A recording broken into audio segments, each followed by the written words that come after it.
Mari kita bersatu di dalam doa.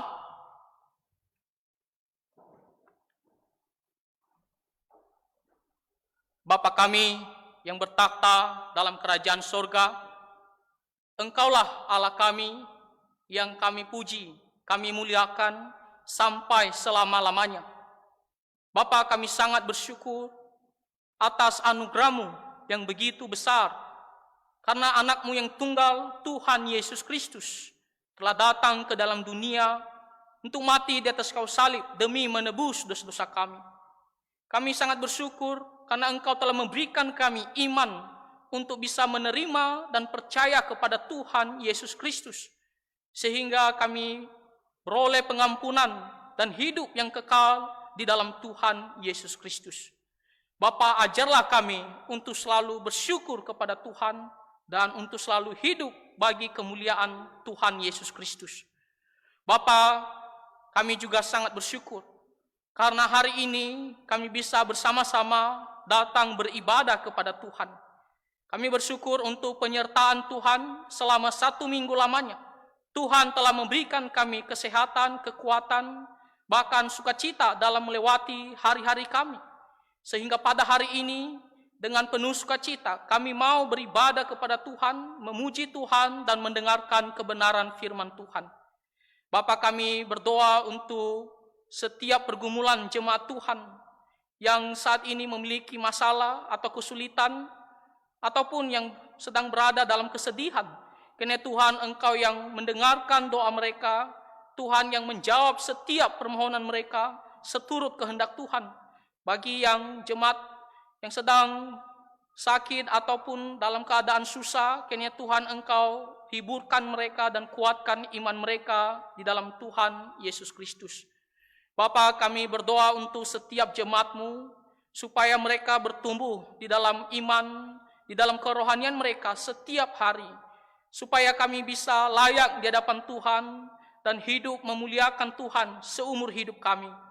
Bapa, kami juga berdoa di masa-masa kesulitan ini karena COVID-19, kiranya Tuhan Engkau menjaga kami dari penyakit ini, Engkau selalu memelihara kami, sehingga kami bisa melewati wabah ini dengan selamat, dengan sukacita daripada Tuhan.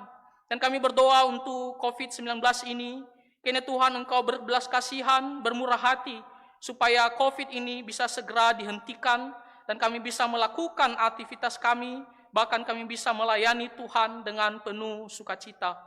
Tuhan Yesus Kristus, kami juga berdoa untuk hamba-Mu, Bapak Pendeta Kiantoroli, yang dimana saat ini sedang melayani di gereja Getsemani. Tuhan, kiranya Engkau yang menolong hamba-Mu, berikan dia hikmat dan kebijaksanaan dalam menyampaikan kebenaran firman-Mu, dan juga Tuhan tolong supaya Bapak Pendeta bisa memimpin dalam pemilihan majelis untuk gereja Gapi Getsemani. Tuhan, kiranya Engkau menolong supaya nantinya Bapak Pendeta bisa kembali bersama-sama dengan kami, dan nanti sore kami bisa beribadah di ibadah SGH. Tuhan, tolong kami, dan kami serahkan hidup kami pada saat ini dalam mendengarkan kebenaran firman-Mu. Kiranya Roh Kudus-Mu menolong kami untuk bisa mengerti. Terima kasih ya Tuhan, ampuni segala dosa dan pelanggaran kami. Kami berdoa di dalam nama Tuhan Yesus Kristus. Amin. Tema firman Tuhan pada hari ini yaitu kunci pertumbuhan rohani. Sekali lagi, kunci pertumbuhan rohani setiap orang Kristen. Nah, saudara-saudara yang terkasih di dalam Tuhan Yesus Kristus, setiap orang Kristen harus bertumbuh dalam kerohaniannya setiap hari. Ini adalah kehendak Tuhan kepada kita.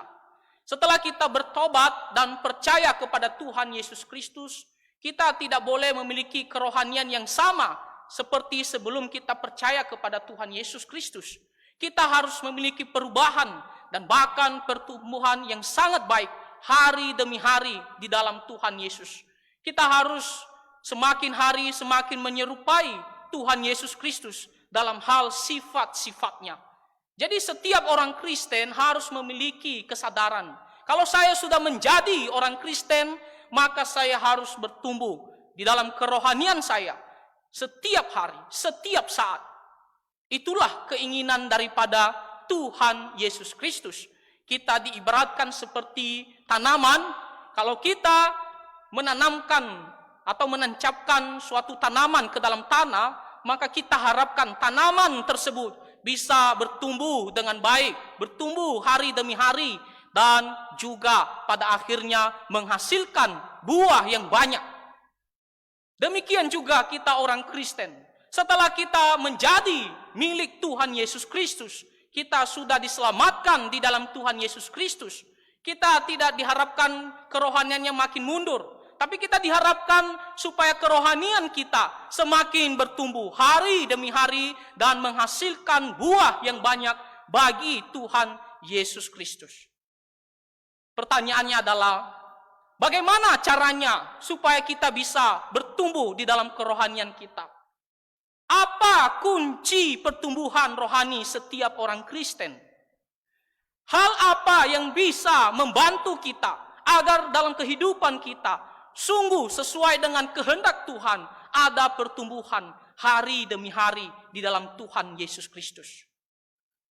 Tujuannya adalah supaya ketika kita mendengarkan firman Tuhan ini, kita sudah tahu apa kuncinya, maka hal itu akan mendorong kita.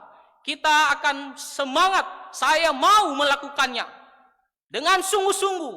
Karena inilah jalan supaya saya bisa bertumbuh di dalam kerohanian sebagai orang Kristen. Nah, saudara-saudara, saya harap kita memiliki kesadaran dan kita memiliki keinginan untuk bertumbuh di dalam Tuhan. Firman Tuhan yang kita barusan baca di Kolose pasal pertama ayat 9 sampai ayat yang ke-12, yaitu merupakan surat Rasul Paulus kepada jemaat Kolose. Dan kalau kita baca di kitab Kolose pasal pertama, ayat pertama sampai ayat yang kedua, dengan jelas dikatakan bahwa surat ini dari hambanya Rasul Paulus. Ya, dari hambanya Rasul Paulus, dan dia tujukan kepada jemaat yang dikasihinya, yaitu jemaat Kolose. Nah, apa tujuan daripada pemberian surat Rasul Paulus ini kepada jemaat Kolose? Nah, kita harus melihat dulu latar belakang apa yang terjadi terhadap jemaat Kolose. Apakah ada masalah di antara jemaat Kolose? Nah, kalau kita menyelidiki latar belakangnya, ternyata di gereja atau di jemaat Kolose ini terdapat ajaran-ajaran sesat, ajaran-ajaran palsu yang mempengaruhi mereka untuk sesat, untuk meninggalkan kebenaran firman Tuhan. Ajaran gnostik, ajaran kesalahan dalam keselamatan. Mereka mengatakan kamu tidak hanya percaya kepada Tuhan Yesus Kristus untuk selamat, tetapi kamu juga harus berbuat banyak perbuatan baik, dan kamu harus melakukan tradisi-tradisi orang Israel, barulah kamu bisa diselamatkan. Itulah ajaran-ajaran palsu, ajaran-ajaran sesat yang masuk ke tengah-tengah jemaat Kolose. Demikian juga kita sekarang, dari zaman ke zaman, termasuk kepada kita sekarang ini, ajaran palsu tidak pernah berhenti. Selalu datang untuk menyerang kita, untuk menyesatkan umat Tuhan. Oleh karena itu, Rasul Paulus, dia mengirimkan surat ini kepada jemaat Kolose untuk mendidik mereka, untuk mengajarkan mereka, untuk mengingatkan mereka di dalam ajaran kebenaran firman Tuhan. Supaya mereka tetap berjalan di jalan yang benar, supaya mereka tetap berpegang dalam kebenaran, dan mereka bisa bertumbuh dalam kerohanian mereka setiap hari dengan baik. Kalau kita berada dalam ajaran yang salah, ajaran yang sesat, kita tidak akan pernah bisa bertumbuh dalam kerohanian kita. Karena kita sudah berada di jalan yang salah, hal itu tidak sesuai dengan kehendak Tuhan. Kita harus berdiri di dalam ajaran yang benar, barulah kita bisa bertumbuh dengan baik hari demi hari sesuai dengan kehendak Tuhan Yesus Kristus. Nah, inilah tujuan mengapa Rasul Paulus mengirimkan surat ini kepada jemaat Kolose, untuk mengajarkan mereka dalam kebenaran, untuk mengingatkan mereka terhadap ajaran yang benar, dan supaya mereka bisa bertumbuh di dalam kehidupan mereka sehari-hari. Nah, ayat yang ke-9 sampai ayatnya yang ke-12 merupakan doa ataupun harapan Rasul Paulus. Setelah Rasul Paulus mendengarkan tentang jemaat Kolose, ya, melalui Epafras. Epafras datang kepada Paulus di penjara dan Epafras memberitahukan tentang jemaat Kolose. Ya, ketika Epafras datang mengunjungi ya Rasul Paulus, ingat surat ini ditulis ketika Rasul Paulus berada dalam penjara. Dan Epafras datang mengunjungi Rasul Paulus untuk memberitahukan bagaimana jemaat Kolose. Dan dia memberitahukan tentang iman, tentang kasih jemaat Kolose. Dan ketika Rasul Paulus mendengarkan semuanya itu, ada pertumbuhan, maka Rasul Paulus menjadi bersuka cita. Tetapi apakah cukup sampai di situ saja? Tidak. Rasul Paulus justru mengharapkan lebih lagi. Dia tidak mau jemaat Kolose berhenti dalam pertumbuhan rohani hanya sampai di situ saja. Dia ingin mengharapkan lebih lagi, bertumbuh lagi. Itulah yang dibicarakan di Kolose pasal pertama ayat 9 sampai ayat yang ke-12. Ini adalah harapan dari Rasul Paulus untuk jemaat Kolose. Nah, pertanyaannya adalah apa harapan Rasul Paulus tersebut kepada jemaat Kolose? Kita melihat di ayat yang ke-9 dikatakan, sebab itu sejak waktu kami mendengarnya, kami tiada berhenti-henti berdoa untuk kamu. Ya, ketika Rasul Paulus mendengarkan berita jemaat Kolose melalui Epafras tentang pertumbuhan mereka dalam iman dan kasih, maka Rasul Paulus dikatakan, kami tiada berhenti-henti berdoa untuk kamu. Dan di kalimat selanjutnya dikatakan, kami meminta supaya kamu menerima segala hikmat dan pengertian yang benar untuk mengetahui kehendak Tuhan dengan sempurna. Harapan Rasul Paulus adalah supaya jemaat Kolose agar lebih bertumbuh dengan baik. Kita tidak cukup saja berhenti di satu tahap dalam pertumbuhan rohani. Rasul Paulus mau kita semakin hari semakin bertumbuh dan semakin menyerupai Kristus dalam sifat-sifatnya. Dan di sini dikatakan apa yang diharapkan Rasul Paulus kepada jemaat Kolose agar bisa bertumbuh dengan baik dalam kerohanian mereka. Kunci pertumbuhan rohani mereka. Dikatakan, aku mengharapkan atau kami mengharapkan agar kamu semua mengetahui kehendak Tuhan dengan sempurna. Rasul Paulus menginginkan agar jemaat Kolose mereka bisa memiliki pengetahuan atau mengetahui kehendak Tuhan dengan sempurna dalam kehidupan mereka sehari-hari.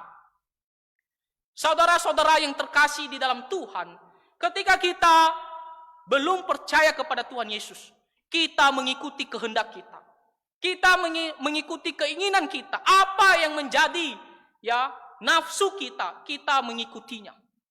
Tapi setelah kita percaya kepada Tuhan Yesus, kita bertobat dan berjanji kita akan meninggalkan dosa-dosa kita. Dan kita mau mengikut Tuhan Yesus, mengikut segala kehendaknya. Maka bukan lagi kita mengikuti kehendak diri kita sendiri. Tapi kita mengikuti kehendak Tuhan Allah.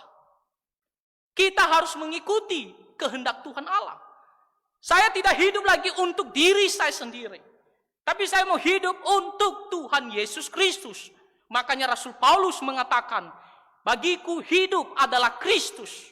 Kalau dia diberikan kesempatan untuk hidup, maka dia akan gunakan hidupnya untuk Tuhan Yesus Kristus, bukan untuk kepentingannya sendiri.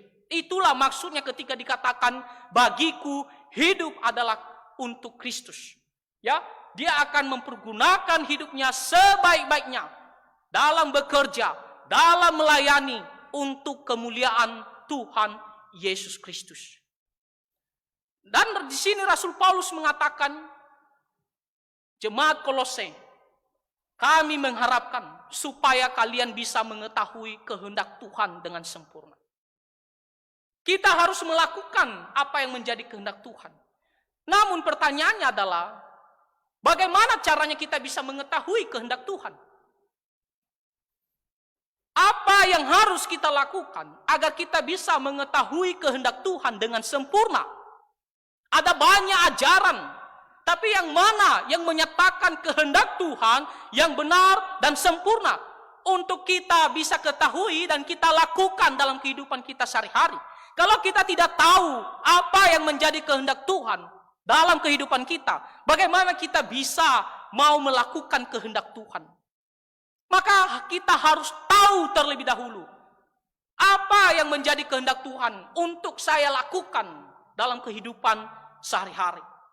Nah, dikatakan di sini, kami meminta supaya kamu menerima segala hikmat dan pengertian yang benar. Di sini dikatakan untuk mengetahui kehendak Tuhan dengan sempurna, kita harus memiliki hikmat dan pengertian yang benar. Hikmat dan pengertian yang benar. Artinya suatu pengetahuan, suatu pengenalan yang benar tentang akan Tuhan Allah. Apakah itu hikmat dan pengertian yang benar? Jawabannya adalah firman Tuhan, Alkitab. Kalau kita baca di kitab 2 Timotius pasal 3 ayat 15, ya. 2 Timotius pasal 3 ayat 15 dikatakan di sana, ada referensinya, ya. 2 Timotius pasal 3 ayat 15. Ingatlah juga bahwa dari kecil engkau sudah mengenal kitab suci yang dapat memberi hikmat.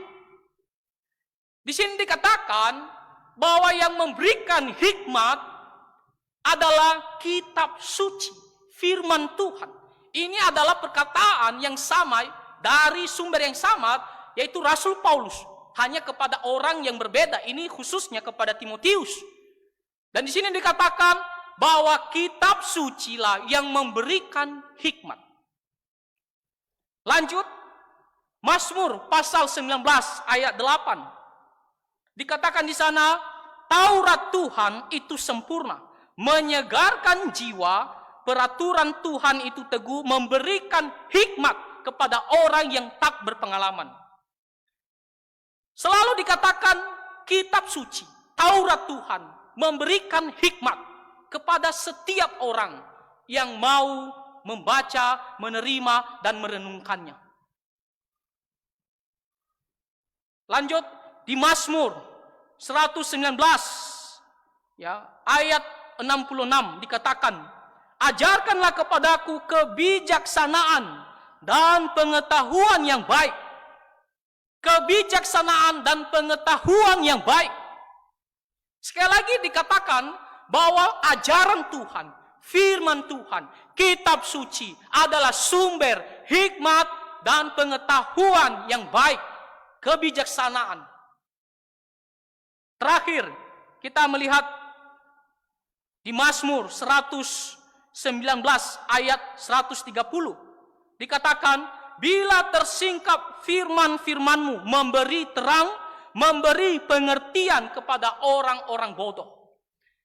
Dari semua referensi ayat firman Tuhan ini, kita bisa mengerti bahwa kitab suci memberikan kita suatu pengertian yang benar, hikmat, pengetahuan yang baik, kebijaksanaan, pengertian yang sesuai dengan kehendak Tuhan. Jadinya kita bisa mengerti sekarang bahwa sumber hikmat dan pengertian yang benar yang harus kita miliki sesuai dengan harapan Rasul Paulus kepada jemaat Kolose, yaitu adalah kitab suci, firman Tuhan. Itulah yang memberikan kita hikmat dan pengertian yang benar. Untuk bisa mengetahui segala kehendak Tuhan, kita harus membaca, merenungkan dekat dengan firman Tuhan.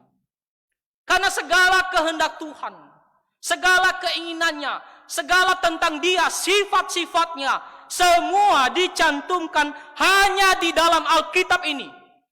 Kita tidak bisa menemukan kehendak Tuhan dan segala tentang Dia di kitab manapun atau di surat-surat manapun kecuali di dalam Alkitab ini, kitab suci ini. Kalau kita mau tahu apa yang Tuhan inginkan untuk saya lakukan dalam kehidupan sehari-hari sebagai orang Kristen, semuanya ada di dalam Alkitab, kitab suci, firman Tuhan. Karena firman Tuhanlah yang memberikan kita pengertian yang benar, hikmat untuk mengetahui kehendak Tuhan dengan sempurna. Saudara-saudara, kita bisa mengetahui sekarang ini bahwa kitab suci, Alkitab begitu penting bagi kita orang Kristen. Kita tidak boleh menjauh daripada firman Tuhan. Kalau kita menjauh daripada firman Tuhan, tidak akan mungkin kita bisa berjalan sesuai dengan kehendak Tuhan. Kita tidak akan mungkin bertumbuh di dalam Tuhan kalau kita menjauh daripada Alkitab. Kalau kita ingin bertumbuh dalam kerohanian, maka kita harus dekat dengan firman Tuhan. Kalau kita ingin bisa mengalahkan godaan, membenci apa yang dibenci oleh Tuhan, maka kita harus dekat dengan firman Tuhan. Kitab suci. Apakah kita memiliki hati yang mau dekat dengan firman Tuhan? Pertama-tama, apakah kita mau membaca dan merenungkan firman Tuhan? Sumber hikmat dan pengertian yang benar itu ada di dalam Alkitab.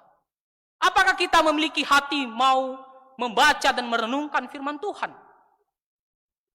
Alkitab ini selalu ada pada kita setiap orang Kristen. Selalu dekat dengan kita.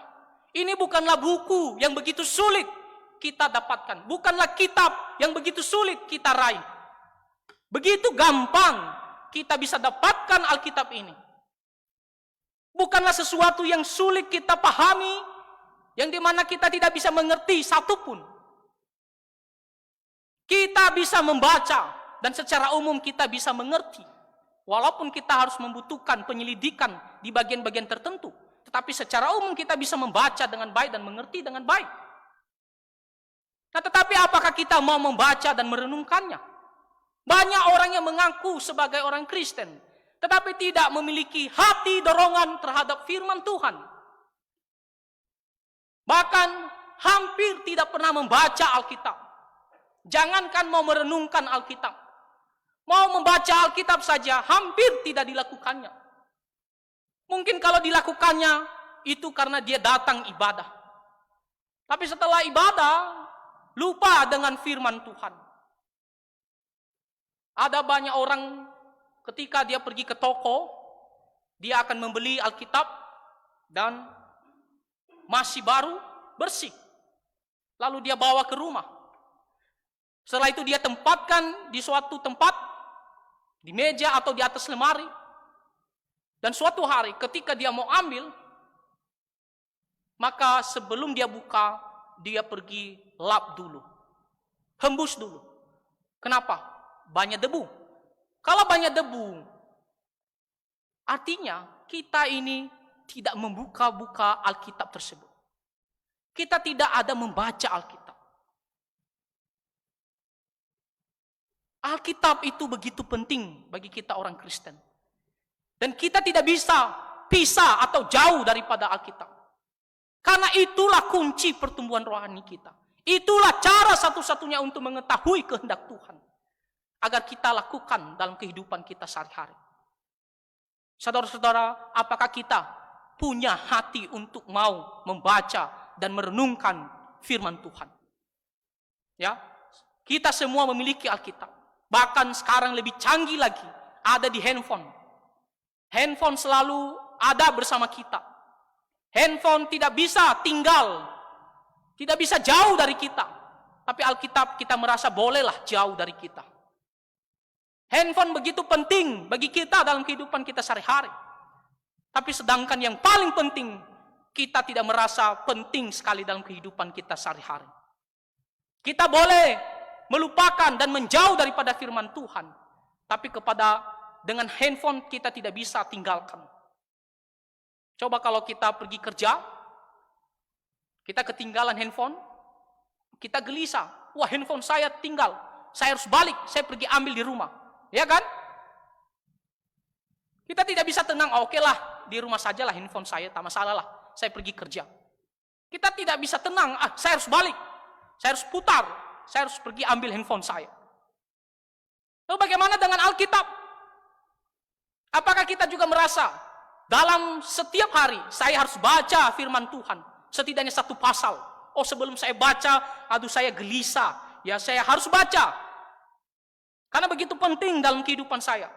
Apakah kita memiliki roh seperti demikian?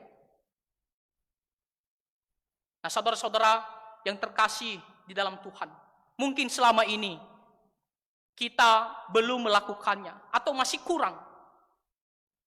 Oleh karena itu, gereja kita secara khususnya, ya gereja kita Gapi Batam, dengan rancangan oleh Bapak Pendeta, dia menyiapkan program-program bagi kita untuk membantu jemaat agar bisa bertumbuh di dalam firman Tuhan, agar bisa selalu dekat dengan firman Tuhan. Maka untuk tahun 2021 ini, Bapak Pendeta membuat program-program yang pusatnya adalah ajaran firman Tuhan, berbicara tentang Alkitab.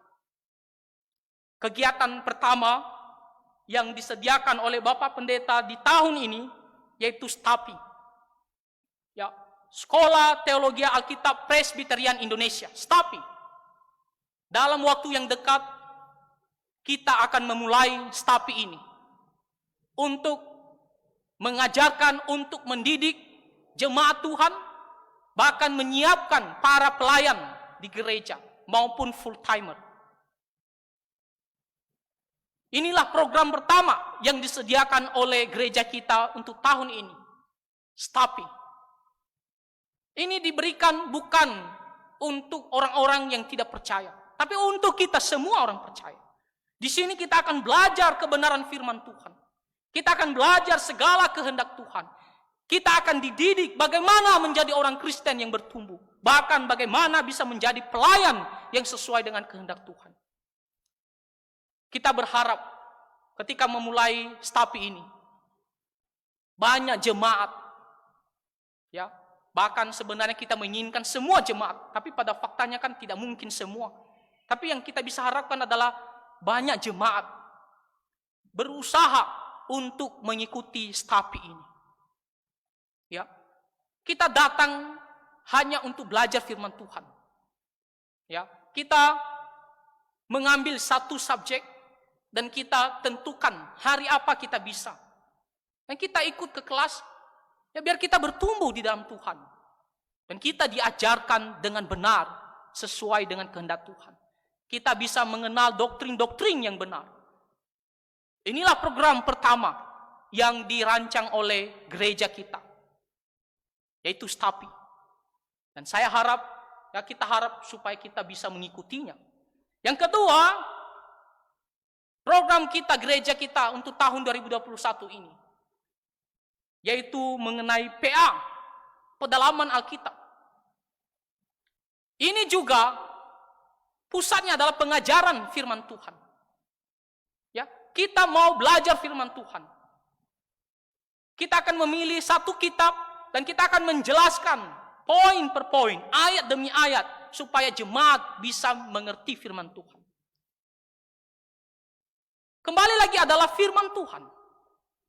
Sebelumnya sudah dijalankan ya oleh saudari Selvina. Tetapi sekarang ini kita akan membuat banyak grup dengan staf ya dan Pak Pendeta juga supaya jemaat datang membentuk kelompok. Kelompok kecil tidak masalah dan kita belajar firman Tuhan dengan jelas dan benar. Nanti akan dimulai bulan 2, tanggal 2. Jadi, marilah kita ikut dalam kegiatan ini. Supaya kita bisa mengenal kehendak Tuhan dengan sempurna. Dan bisa memiliki kerohanian yang bertumbuh. Jangan harap kita bisa bertumbuh kalau kita jauh daripada firman Tuhan. Tak ada orang Kristen yang bertumbuh kalau dia jauh daripada firman Tuhan. Yang ketiga, yang terakhir, yaitu SGH, ya, Sunset Gospel Hour. yang akan dilaksanakan hari ini, nanti sore, jam 5. Ini adalah ibadah perdana di gereja kita. SGH ini juga diadakan bukan hanya sekedar membuat program, supaya ada kegiatan. Tapi ini juga dibuat untuk mengajar jemaat Tuhan dan juga mengajar banyak orang di luar sana tentang firman Tuhan. Nanti sore jam 5, kita akan memulai ibadah SGH ini. Semuanya ini, ketiga program ini, masih banyak lain seperti persekutuan. Semuanya ini diberikan, dirancang, supaya kita bisa mengenal kehendak Tuhan dengan baik. Kita jangan merasa kita ini sudah tahu tentang Tuhan, sudah tahu tentang kehendak Tuhan. Saya sudah tahu tentang Tuhan Yesus, sudah mati di atas kayu salib, saya sudah tahu semua. Untuk apa lagi saya sudah tahu firman Tuhan? Tidak, saudara-saudara.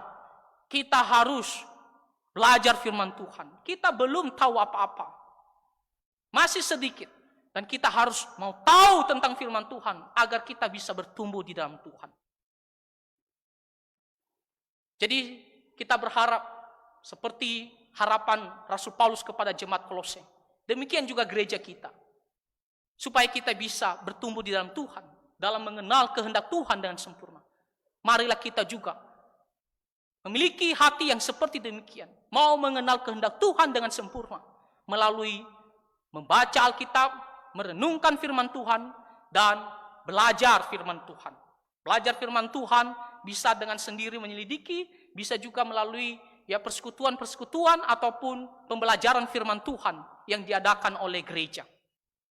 Nah, mungkin kita bertanya, untuk apa saya belajar firman Tuhan begitu banyak? Mungkin ada orang bertanya, yang belajar firman Tuhan banyak atau yang harus menguasai banyak firman Tuhan, itu adalah hamba Tuhan. Ada orang Kristen, jemaat yang berpikir demikian. Saya kan tidak mau melayani Tuhan. Saya kan tidak mau menjadi hamba Tuhan. Saya tidak usahlah banyak belajar firman Tuhan. Cukuplah hamba Tuhan. Kenapa? Karena mereka mau mengajar firman Tuhan. Karena mereka mau memberitahukan firman Tuhan. Supaya tidak salah, mereka harus belajar firman Tuhan. Tapi kita jemaat, tak perlulah. Kita kan tidak mau menjadi hamba Tuhan. Cukuplah hamba Tuhan yang mau belajar firman Tuhan. Nah, kalau kita memiliki pengertian seperti demikian, kita salah, saudara-saudara.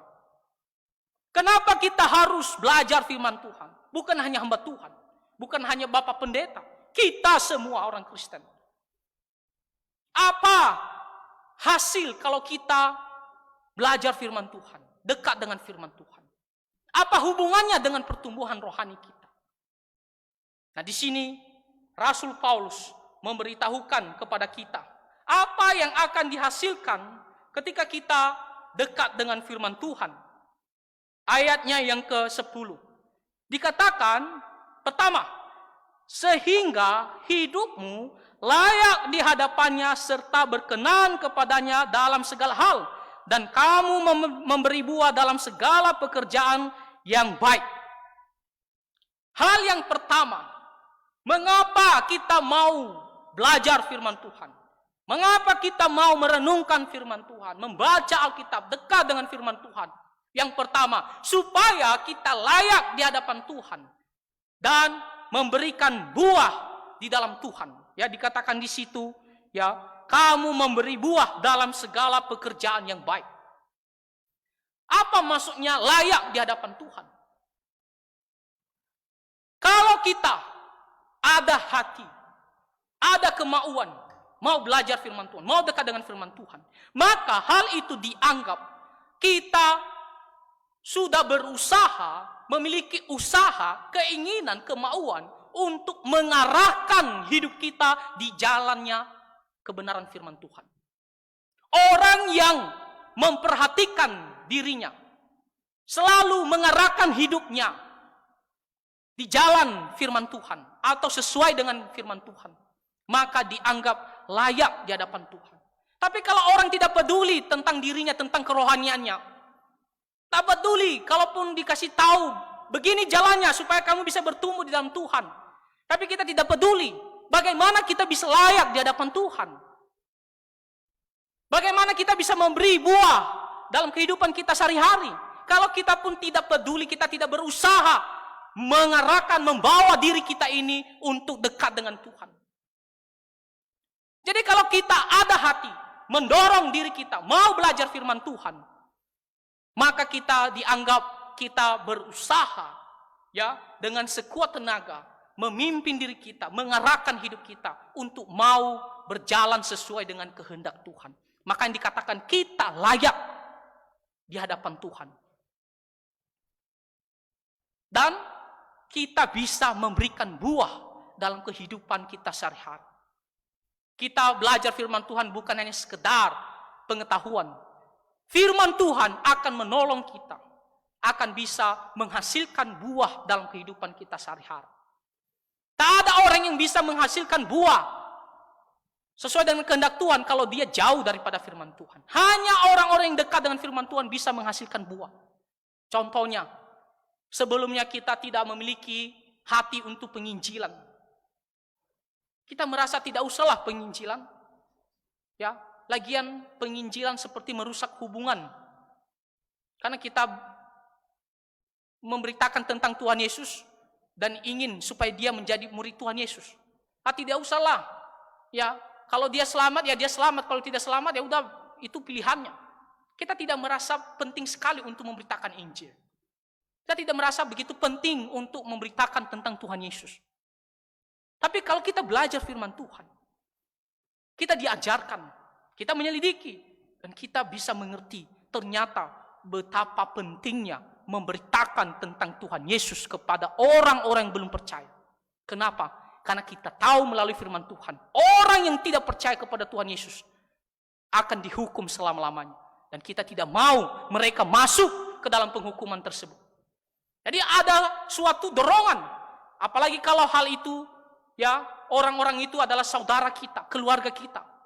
Kita tidak mau mereka binasa. Oleh karena itu kita akan mau memberitakan Injil. Bagaikan kalau kita sudah tahu ada lubang di depan. Kita tahu ada lubang di depan. Lalu ada orang lain datang, dan lubang tersebut tidak kelihatan. Kita tidak mungkin biarkan begitu saja, oke jalan saja, dan tunggu dia sampai jatuh ke dalam lubang.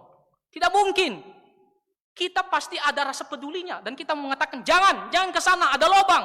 Kita mau hindari dia, kita mau memberitahukan kepada dia.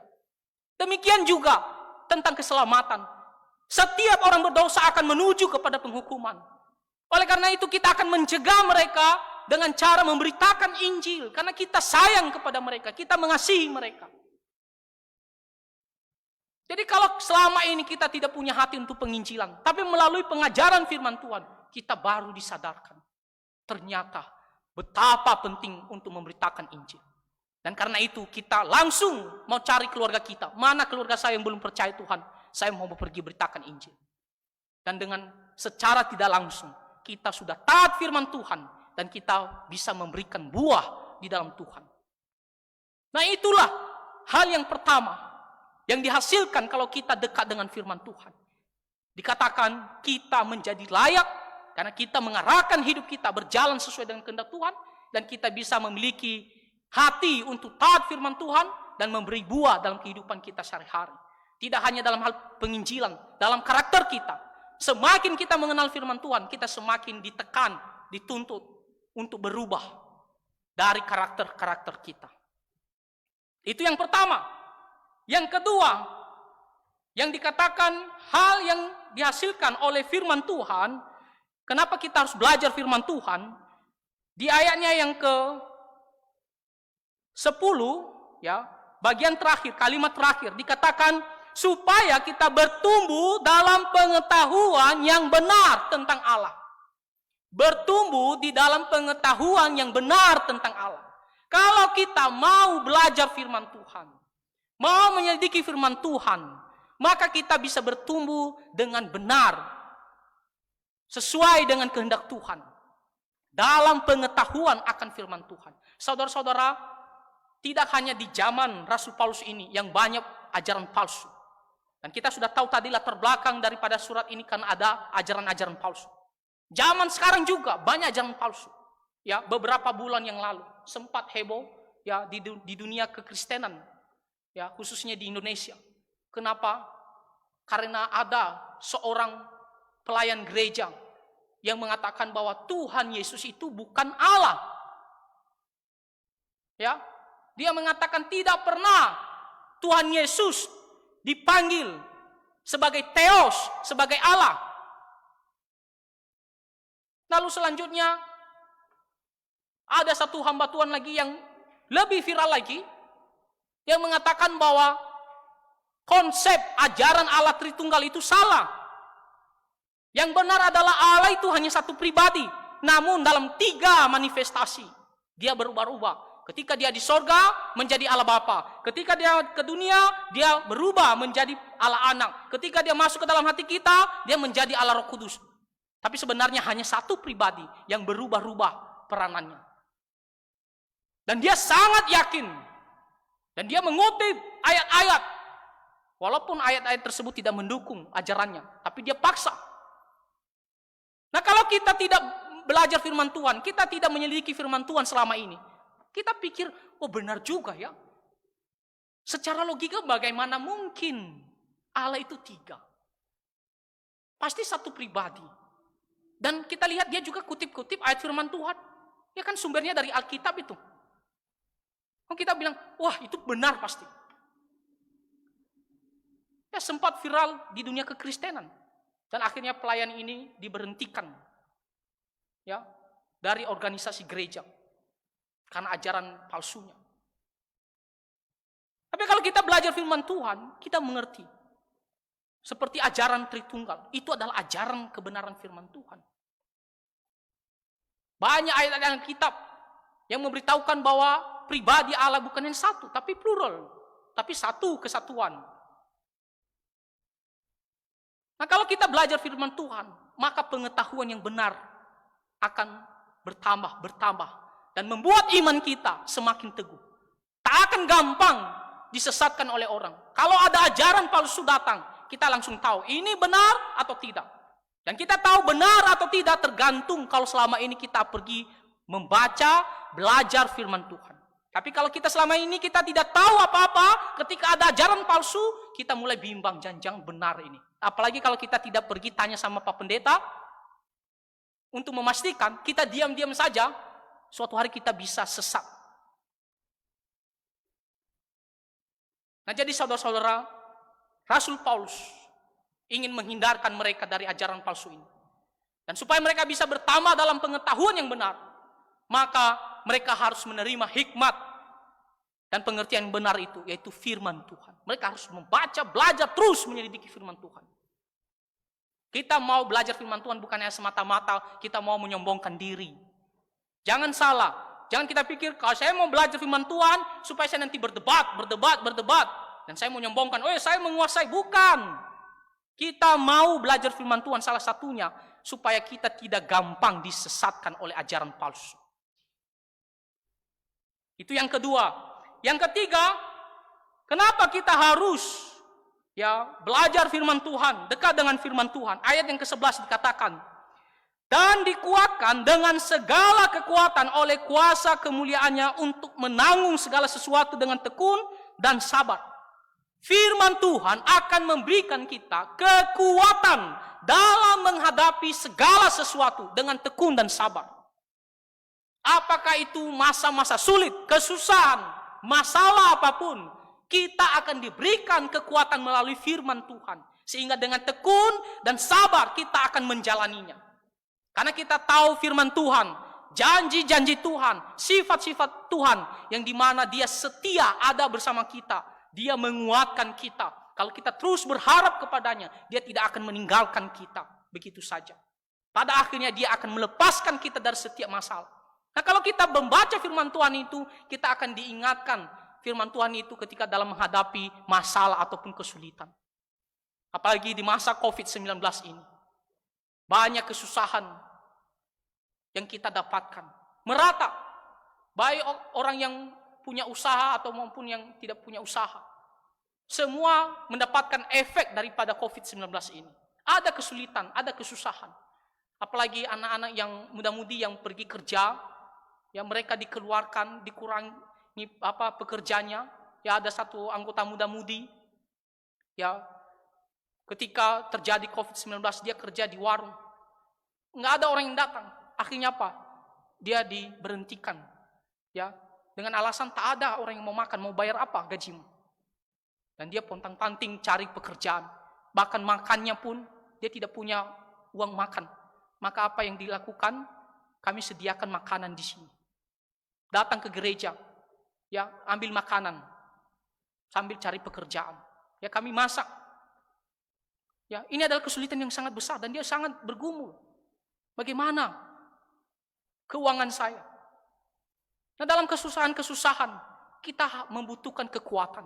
Kita tidak bisa dengan kekuatan kita sendiri, ya, bisa menjalani setiap masalah, setiap situasi. Kita pasti kecewa, kita bisa gelisah, bahkan kita bisa menyerah dalam kondisi-kondisi yang begitu sulit. Tetapi melalui firman Tuhan, kita selalu diingatkan. Sehingga ketika kita menghadapi kesulitan-kesulitan dalam pekerjaan, dalam usaha, atau dalam hal apapun, kita dengan sabar, tekun, bisa menjalaninya.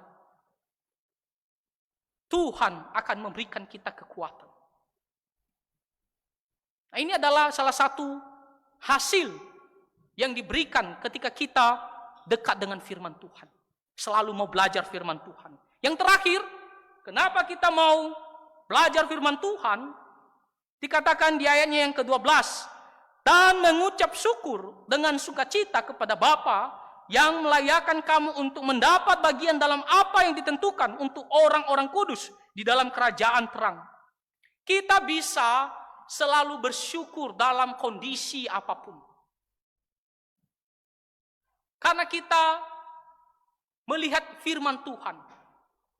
Apa yang Tuhan telah lakukan kepada kita. Tentang keselamatan dia berikan kepada kita. Tentang pemeliharaan dia telah berikan kepada kita. Maka dalam kondisi apapun kita bisa bersyukur selalu. Kita bisa menerimanya dan bersyukur kepada Tuhan. Kita tidak akan pergi bersungut-sungut, ya, komplain kepada Tuhan atau menyalahkan orang lain, atau kita menjadi mundur, tidak mau datang ke gereja ibadah, tidak mau berdoa.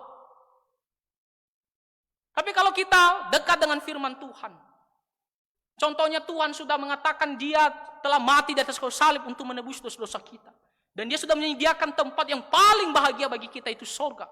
Ketika kita tinggalkan dunia ini, kita akan pergi ke sana. Maka ketika kita menghadapi situasi yang begitu sulit, kita akan menerimanya dengan ucapan syukur. Kenapa? Karena kita memandang ke depan pengharapan yang begitu besar. Jadi masalah-masalah yang kita alami tidak ada bandingannya dengan sukacita yang besar yang Tuhan sudah sediakan bagi kita. Dan dengan itu kita bisa bersyukur. Bukan kata-kata yang marah kepada Tuhan. Bukan seperti orang Israel di padang gurun. Ya, selalu bersungut-sungut kepada Tuhan. Kita bisa memiliki hati sebagai orang Kristen yang selalu bersyukur. Ya, meskipun sedikit yang kita dapatkan, tapi kita bisa bersyukur. Kita merasa puas karena kita melihat segala sesuatu yang Tuhan berikan kepada kita. Nah, jadi Bapak Ibu, saudara-saudari yang terkasih di dalam Tuhan, Rasul Paulus mengharapkan jemaat supaya bisa bertumbuh di dalam Tuhan. Lebih bertumbuh lagi. Dengan cara harus menerima hikmat dan pengertian yang benar untuk mengetahui segala kehendak Tuhan. Yaitu firman Tuhan. Demikian juga kita. Marilah kita juga mau menerima hikmat dan pengertian yang benar ini. Yaitu firman Tuhan. Marilah kita dorong diri kita untuk belajar firman Tuhan. Untuk mau membaca dan merenungkan firman Tuhan. Dalam kegiatan program gereja kita, kita usahakan ya untuk datang belajar firman Tuhan. Karena firman Tuhan sangat penting dalam pertumbuhan rohani kita. Ya, kita bisa menjadi layak dan berbuah di dalam Tuhan. Kita bisa memiliki pengetahuan yang benar, tidak disesatkan oleh ajaran palsu. Kita bisa dengan tekun dan sabar, dengan kekuatan melalui firman Tuhan menghadapi segala sesuatu. Dan yang terakhir, kita bisa selalu bersyukur dalam kondisi apapun karena firman Tuhan. Nah, kiranya firman Tuhan ini Kita bisa mengertinya, tidak hanya kita dengarkan, tapi kita benar-benar melakukannya dalam kehidupan kita sehari-hari agar kita bisa bertumbuh hari demi hari sesuai dengan kehendak Tuhan. Ya, inilah kunci pertumbuhan rohani kita, yaitu firman Tuhan. Ya, kiranya Tuhan Yesus menyertai dan memberkati kita semua. Mari kita bersatu di dalam doa. Bapa Surgawi, kami sangat bersyukur untuk firman-Mu yang mengajarkan kami agar kami bisa bertumbuh di dalam Tuhan sesuai dengan kehendak Tuhan. Tolong kami ya Tuhan supaya kami bisa memiliki hati untuk selalu dekat dengan firman Tuhan. Mau mengetahui segala kehendak Tuhan melalui firman-Mu. Kami mau belajar, kami mau merenungkan firman Tuhan. Supaya dalam kehidupan kami sehari-hari, kami bisa semakin hari semakin menyerupai Tuhan Yesus Kristus dalam hal sifat-sifatnya. Terima kasih ya Tuhan. Kami berdoa untuk jemaat-Mu, kiranya Tuhan Engkau memberkati dan memberikan mereka hati untuk mau taat akan kebenaran firman-Mu. Ampuni segala dosa dan pelanggaran kami. Kami berdoa di dalam nama Tuhan Yesus Kristus. Amin.